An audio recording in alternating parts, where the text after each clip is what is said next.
Hi, good evening, everybody. Um, we are just starting our live. Yes, our live. And greetings from Brazil. Now in Brazil it is seven o'clock p.m. By the way, 7:01 7:01 p.m. I'm very happy for being here to talk to you. And let's start waiting for the our friends that's come here where we are going to talk. Today our topic will be very interesting, and I guess it will be, I would say that a provocative topic. I'm sure it is. Now I'm just waiting here, and the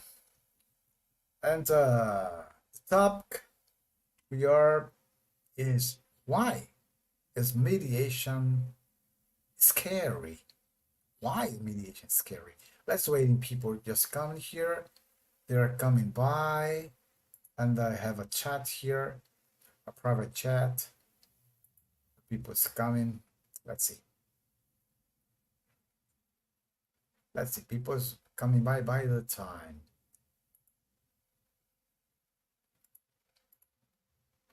Let's go. Let's go. Yeah. I'm thinking we are here to start. So I am Professor Jean Dalbianco. I'm from Brazil, and here we are today to talk about this subject. Why is mediation scary?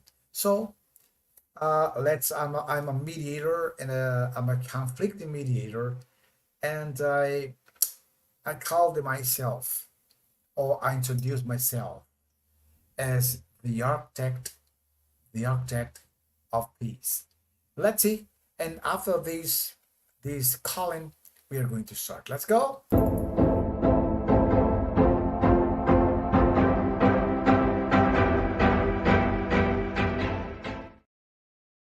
That's good. Here we are, and let's start. We have no time to wait anymore. Um, and as I told you, I like to start talking to you and asking you, now, why is mediation scary? I know and I believe that for many people, it's not true. Just recently, a person sent to me a message, and this person said, I do not agree with this title. Okay, because he said, nobody I know is afraid of mediation. Well, I congratulated her and said that she's a luck person, because I know many countries, including the country she she is from, and I've been there for many years. I studied there. I studied mediation there, so I have I have a property to say that she is wrong. Maybe she know half dozen of people, half dozen, that they are not afraid. They're not scared about mediation.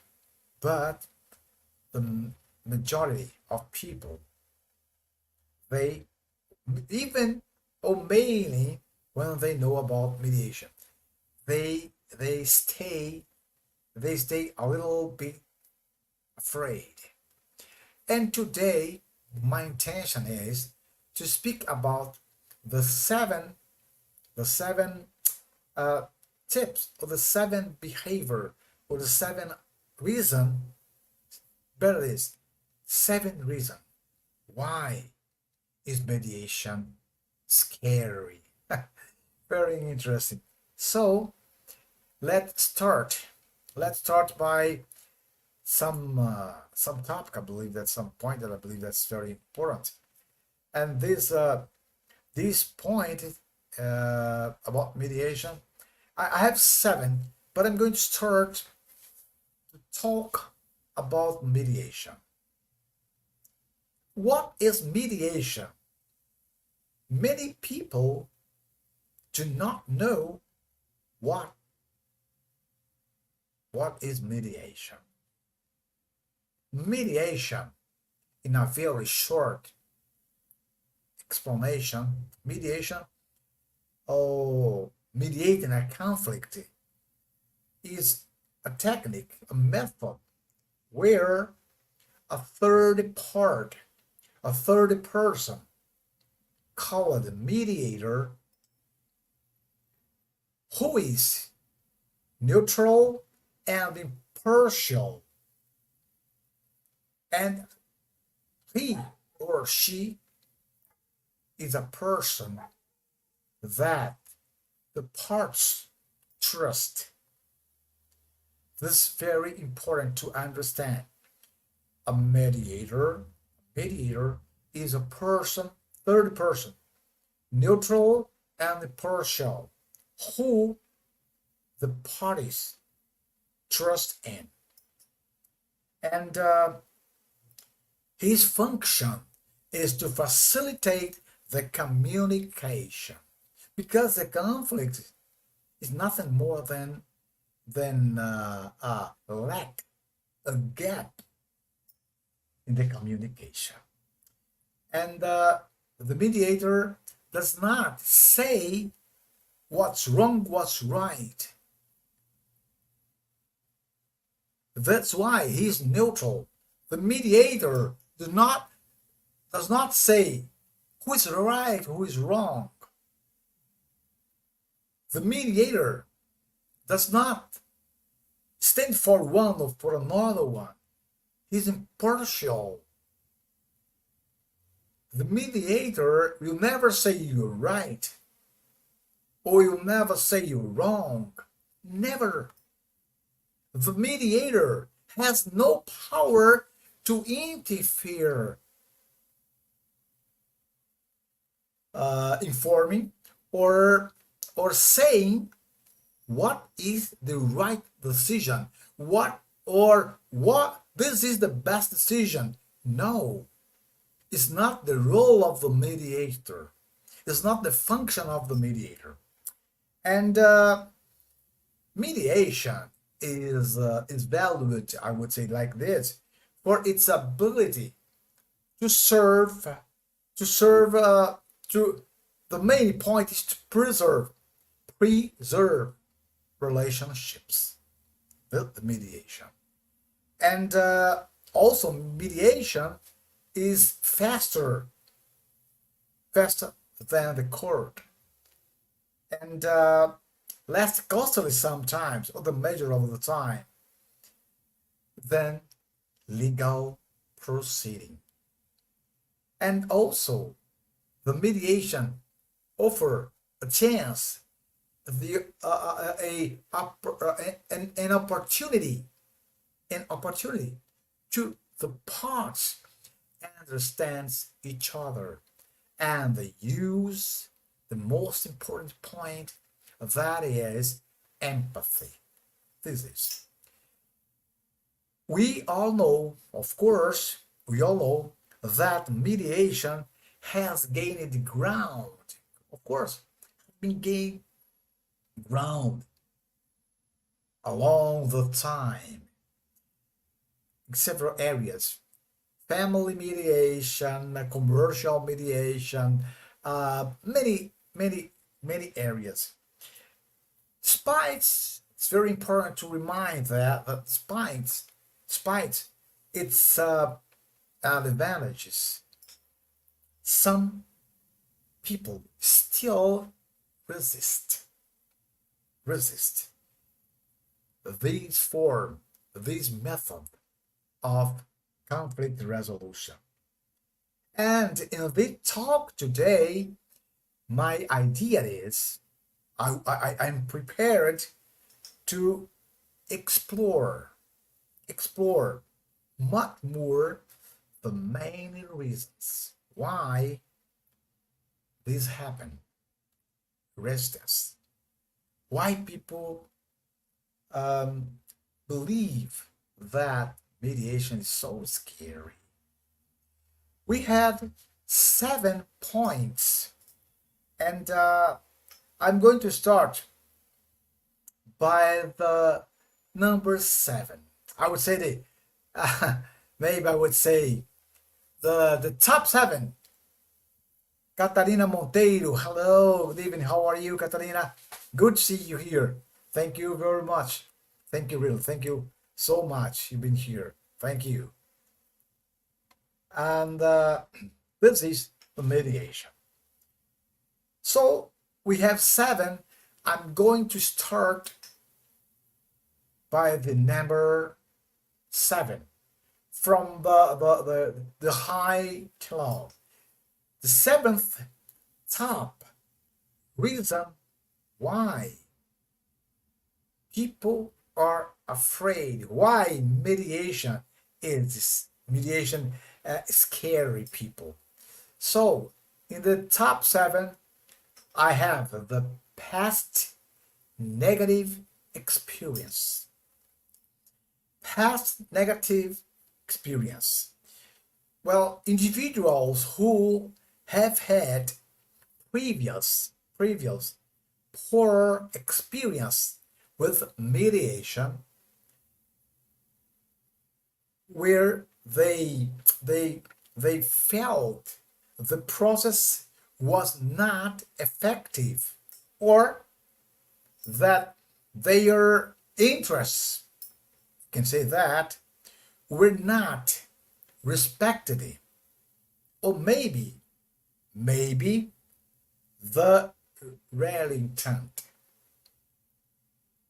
maybe they got or they get resistant to mediate. Past negative experiences. So why it happens? It happened because the past, if you want or not, if I want or not, the past shape our future independently of anything. The past shape our future. The past shape our perceptions. The past shape our mind to think about the future. Why? Because normally we are very tied to things that happened in the past. That's why. If a person has participated in a mediation that did not succeed, or did not result in a satisfaction agreement, or where they felt they were treated unfairly, it's happening, they are likely to avoid mediation,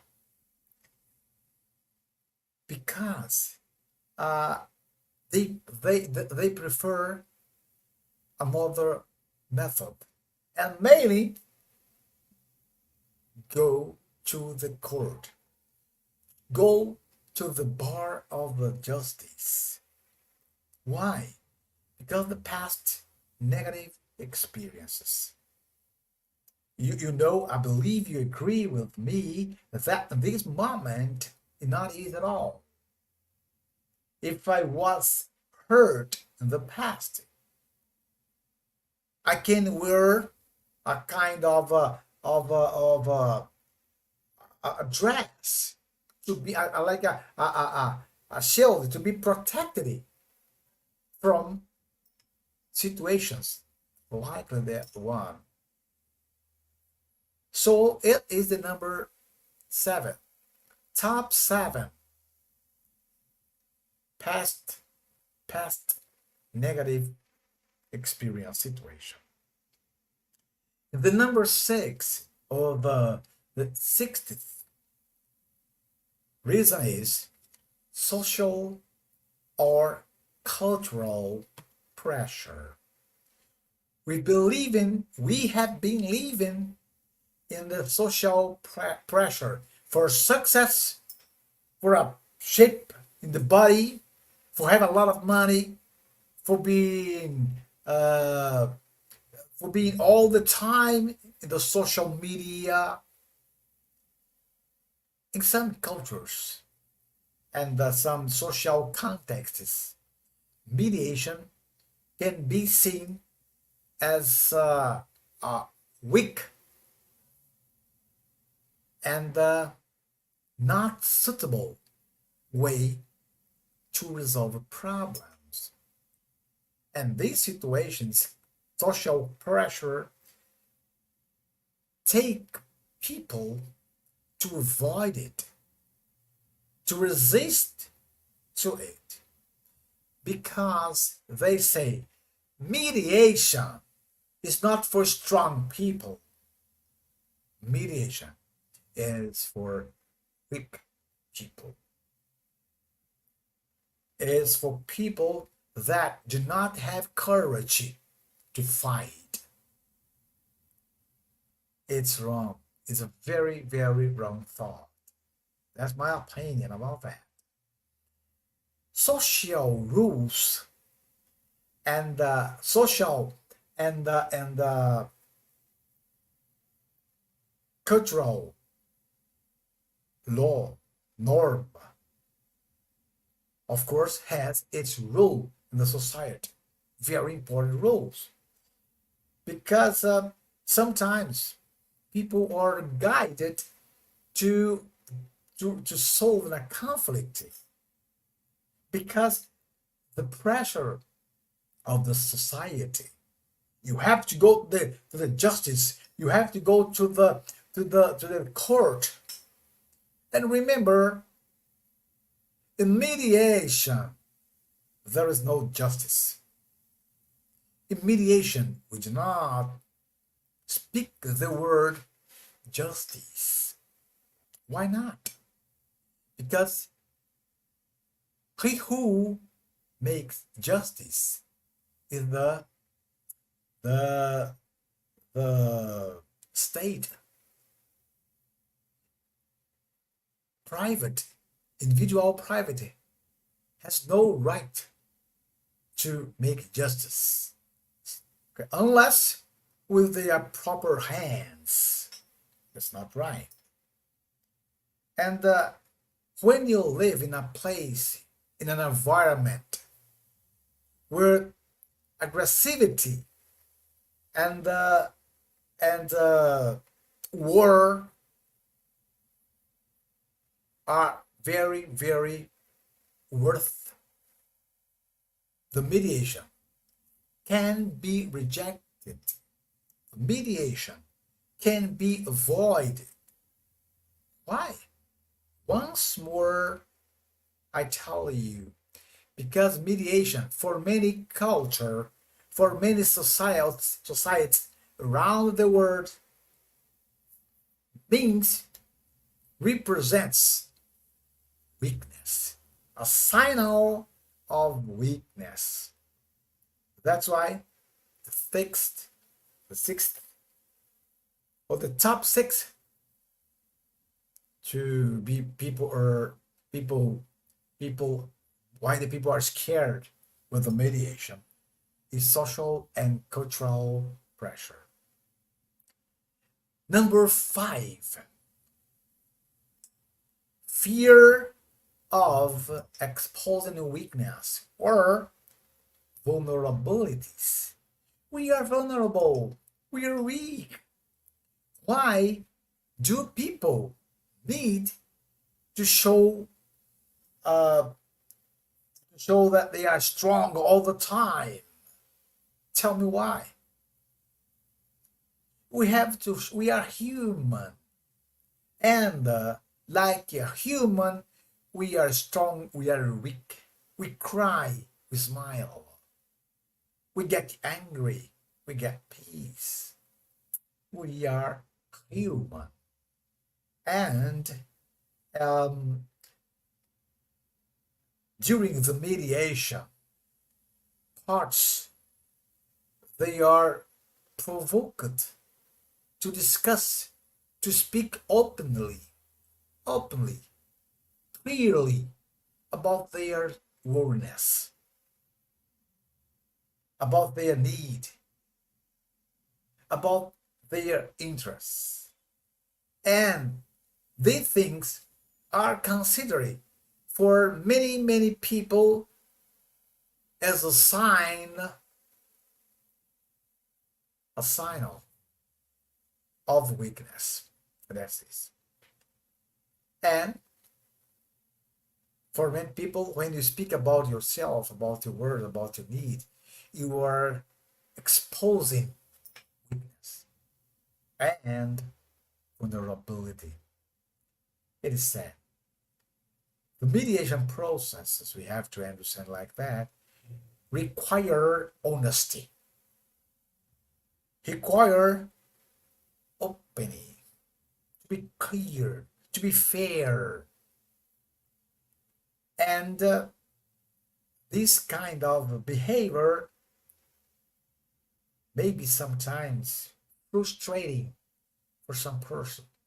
A person who likes to be aggressive, like to fight, to shout aloud, to punch the table with their heat. So, and the protection of confidentiality, that my point of view, the confidentiality in mediation can help a lot. People break these resistances. I guess this and I believe this. If you really work on this part, you will have a good result. Number 4, reason number 4, top 4,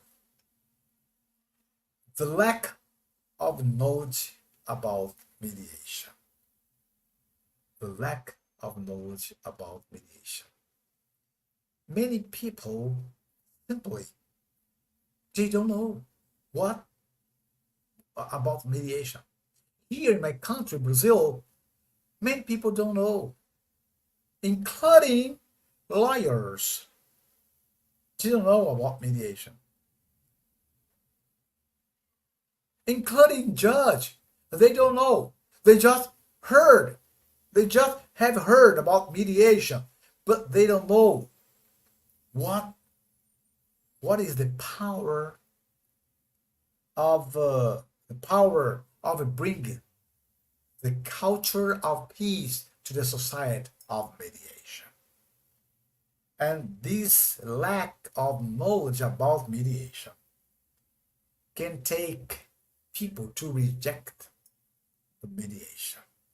Why? Because of the lack of information.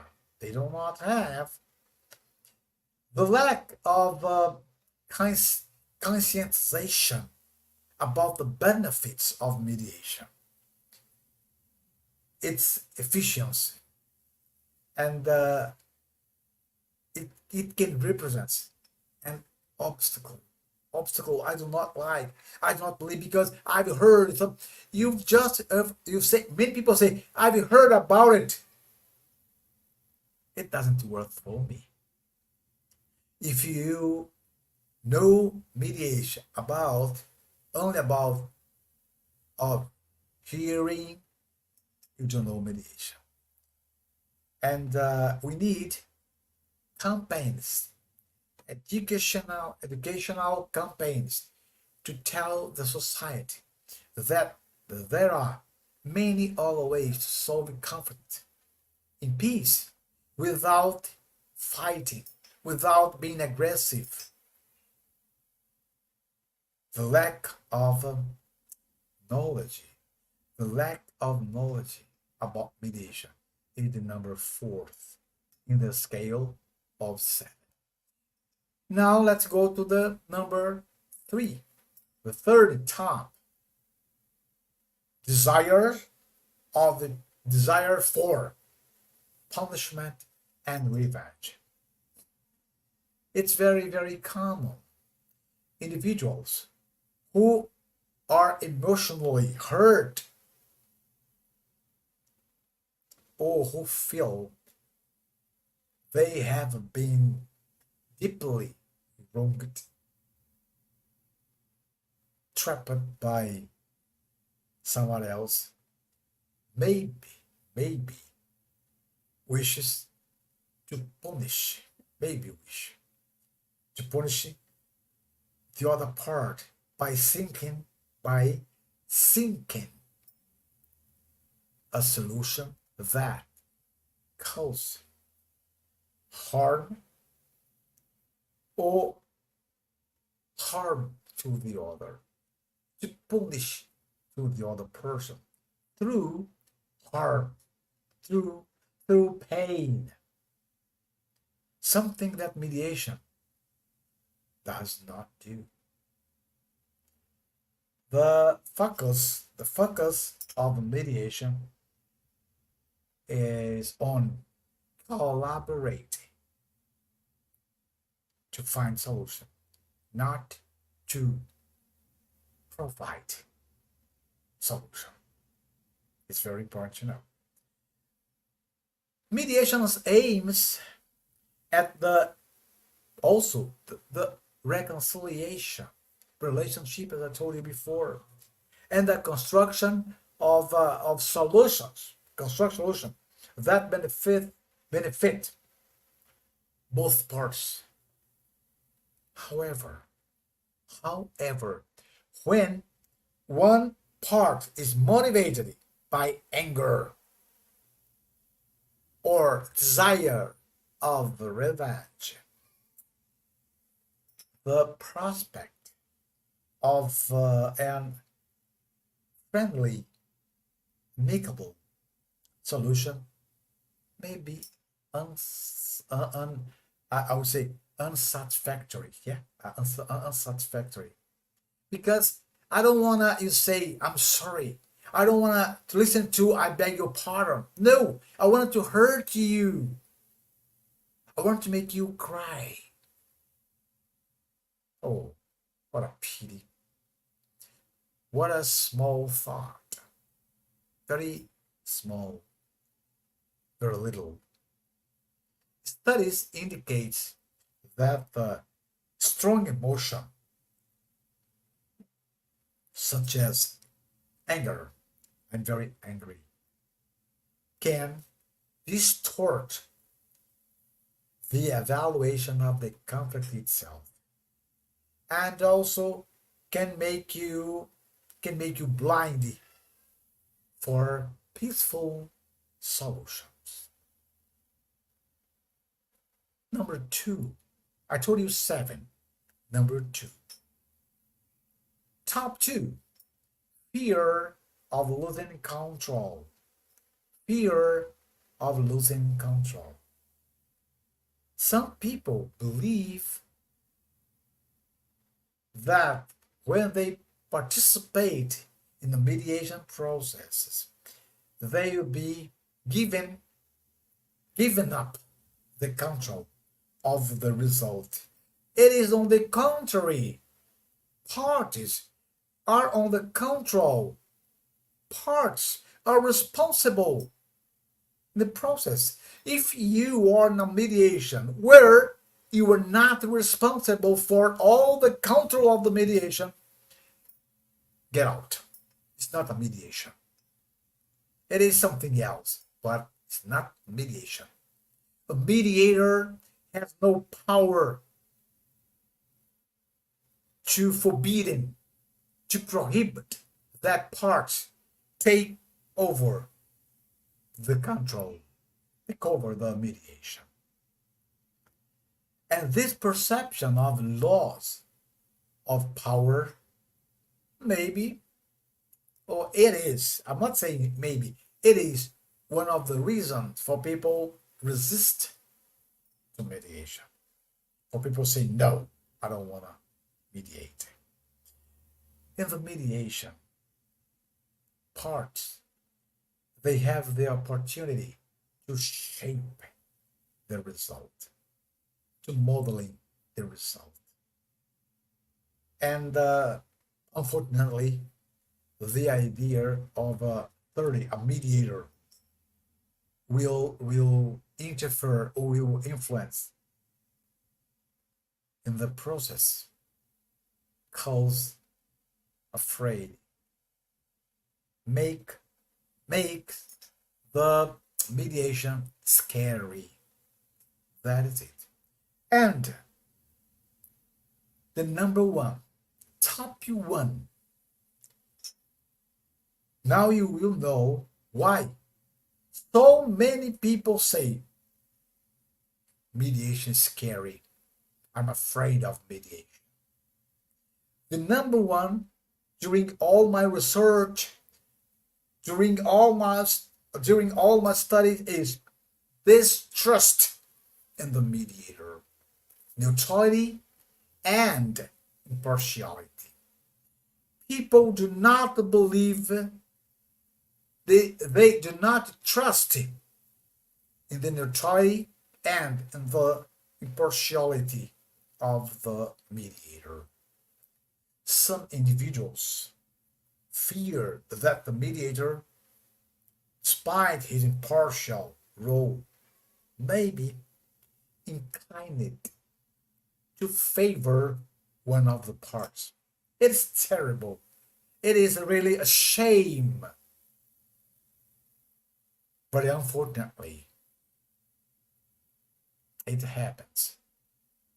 It can happen. It happened. And it will happen. That's why, to be a mediator, you need to, if you want to mediate, look for a genuine mediator, a professional mediator. People are afraid that trust, I believe, is the basis. Trust is the base of any mediation process, because there are three elements that they are fundamental, the basis: neutrality, impartiality, and a trustable person. A person who I can believe in, she who I can believe in. If a part believes that the mediator is not truly neutral and impartial, person maybe prefer to avoid mediation. Because if I felt this, I would avoid mediation. I would rather to go to the bar of the justice. I like to go to the court instead of going to fall in the hands of a false mediator. And the perception of impartiality and neutrality is crucial for a person decided to go to mediation. Being so, we reached out the final of our presentation. And as I told you before, we have seven reasons why people resist, and why mediation is scary. 7. I'm going to down now, to up down. 7. Past negative experience. 6. Social and cultural pressure. 7. Fear of exposing weakness and vulnerability. 4. The lack of knowledge about mediation. 3. Desire of punishment or revenge. 2. Fear of losing control. And number 1, top 1, this trust in mediator, neutrality and impartiality. Well, I would thank you so much. I'm here to thank you so much, people that are here, Catherine, and all the people that are watching here. And if you're going to watch this video later on, you can share with your friends and think about this. If you are a mediator, be genuinely neutral and impartial. Thank you very much. See you later on. Bye bye.